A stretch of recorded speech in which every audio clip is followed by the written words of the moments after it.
Halo, muraho neza abakunzi ba Women Guides Ministry. Yesu nashimwe kandi Yesu nahimbazwe. Baha ikaze nanone mu ijambo ry'Imana ry'uyu munsi ndetse no kuri channel yacu Women Guides Ministry. Uyu munsi dufite ijambo ry'Imana tugiye gusanga mu itangiriro ibice 8 rifite umutwe w'amagambo uvuga ngo umwuzure urakama, Nowa asohoka mu nkuge. Imana yacu ishimwe cyane. Ndanezerewe rero kuri uyu munsi, ariko mbere ko dusangira ijambo ry'Imana ry'uyu munsi, katubanze dusenge twiragize Imana kugira ngo ibane natwe muri uyu mwanya. Turagushimiye Mana nkuru, urera urakiranuka, witwa ndiho kandi uzahoraho. Uko wari uri ejo hashize ni nako uri n'uyu munsi ndetse n'ejo hazaza, izina ryawe rihimbazwe, uri kwizerwa. Muri uyu mwanya n'aya masaha tugushyize hejuru, ubane natwe kandi umuntu wese uri bujoyininga iyi video umuhe umugisha, ube mu ruhande rwe, mu izina rya Yesu mbisabye nizeye, amen. Kadusome ni igice kirekire kuko turasoma kino gice cyose, turera ku murongo wa mbere tuze kukirangiza, kiri gusorezwa ku murongo wa 22. Imana yibuka Nowa n'ibifite ubugingo byose n'amatungo yose byari kumwe nawe mu nkuge.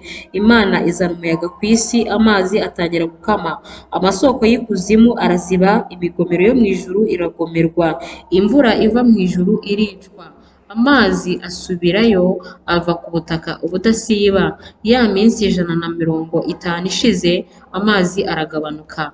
Mu kwezi kwa karindwi ku munsi wako wa 17, ya nkuge ihagarara ku misozi ya Ararati. Amazi agabanuka ubudasiba ageza ku kwezi kwa 10. Mu kwezi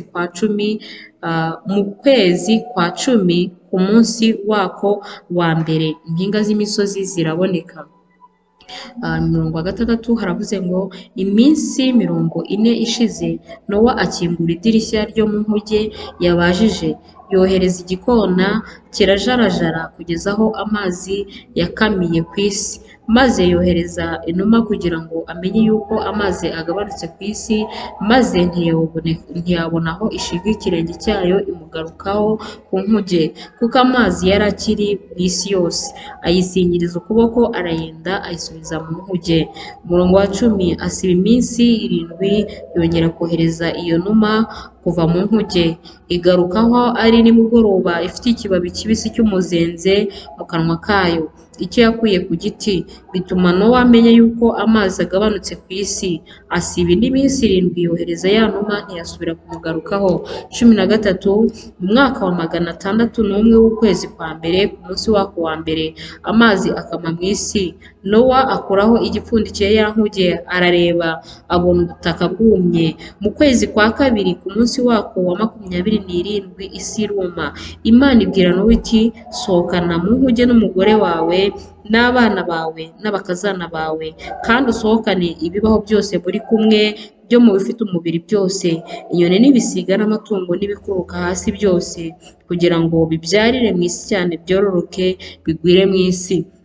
18, Nowa asohokana n'abana be n'umugore we n'abakazana be, amatungo yose n'inyamaswa zose n'ibikururuka byose n'inyoni zose n'ibisiga byose, ibyigenza ku isi byose nk'uko amoko yabyo ari, bisohoka muri ya nkuge. Nowa yubakira Uwiteka igicaniro, atoranya mu matungo yose no mu nyamaswa zose zitazira no mu nyoni n'ibisiga bitazira, atambira kuri icyo gicaniro ibitambo byoswa. Uwiteka ahumurirwa n'umubabwe. Uwiteka aribwira ati, sinzongera ukundi kuva mu butaka kubw'abantu, kuko gutekereza kw'imitima y'abantu ari kubi uhereye mu bwana bwabo, kandi sinzongera kwica ibifite ubugingo byose nk'uko nakoze. Isi ikiriho ibiba n'isarura n'imbeho n'ubushyuhe n'impeshyi n'urugagi n'amanywa n'ijoro ntibizashira, amen. Abakunzi ba Women Guides Ministry, dusomye iri jambo ry'Imana dusanze mu itangira ibice 8 nk'uko nabibabwiye. Ni ijambo ritubwiye ngo umwuzure warakamye maze Nowa asohoka mu nkuge. Wowe mukunzi wa Women Guides Ministry, hari umwuzure uri mu buzima bwawe, umwuzure w'ibibazo wisangamo, ureba ukabona nta nzira ihari yo kubisohokamo, ariko bikaza uri umukozi w'Imana, bikaza uri umuntu w'Imana, bikaza uri umwana w'Imana usenga nk'uko Nowa byageze, bikaba nk'uko Imana yari yarabivuze ati, isi nzayirimbuza uyu mwuzure, ariko we nkaguhisha, ikagumuhisha muri iyo nkuge. Hari ahantu nawe Imana yaguhisha, hari ibintu byateye isi yose, hari ibintu byateye ahantu abantu bose bari, ariko Imana igenda ihishamo abantu bayo nubwo ibyo bintu itabikuyeho, ariko ikagira uburyo iduhisha. Imana yacu ishimwe cyane. Rero idusezeranyije amagambo meza ngo igiye kwibuka, yibuka ahantu yagiye ihisha abantu bayo, yibuka inkuge Imana ikurindiyemo ntago nkazi, ariko iyi nkuge Nowa yari yihishemo, ndetse ngo yihishanyemo n'umuryango we ndetse n'ibifite umubiri byose byari biri kumwe nawe nk'uko Imana yari yaramutegetse. Hari ibintu nawe wowe utegereje neza y'Imana, hari ibintu Imana yakubwiye ariko urareba ukabona nta nzira. Hari ahantu rero Imana iguhishe muri icyo kigeragezo, ikikurindiyemo kandi ikikurindanyemo n'umuryango wawe, ikurindanyemo n'abawe n'abantu bose Imana yaguhaye.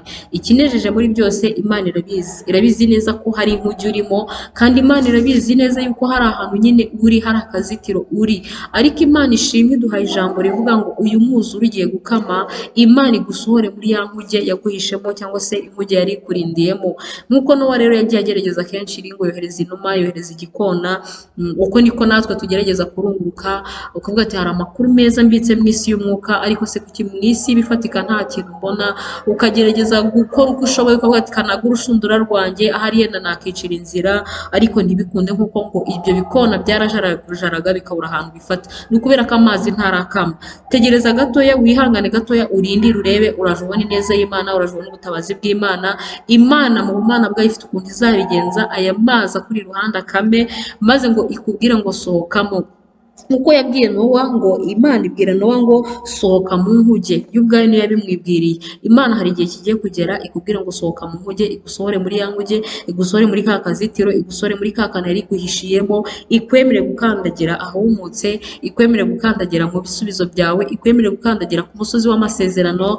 Imana ikwemerere gukandagira ndetse no kurya kuri bya byiza byo mu gihugu iby'Imana yagusezeranyije.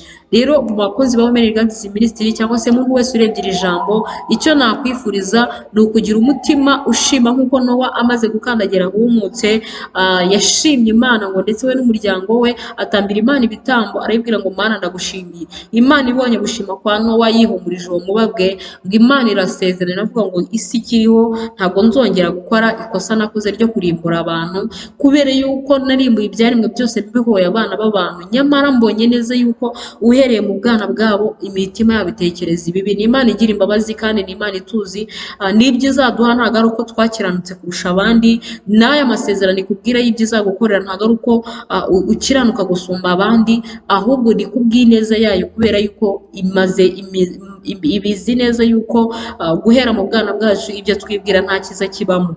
Ariko Imana ishimwe rero kuko idusezeranya ibyiza, kandi ku bwa Kristo Yesu uduhuza nawe, nongeye kubishimira Imana.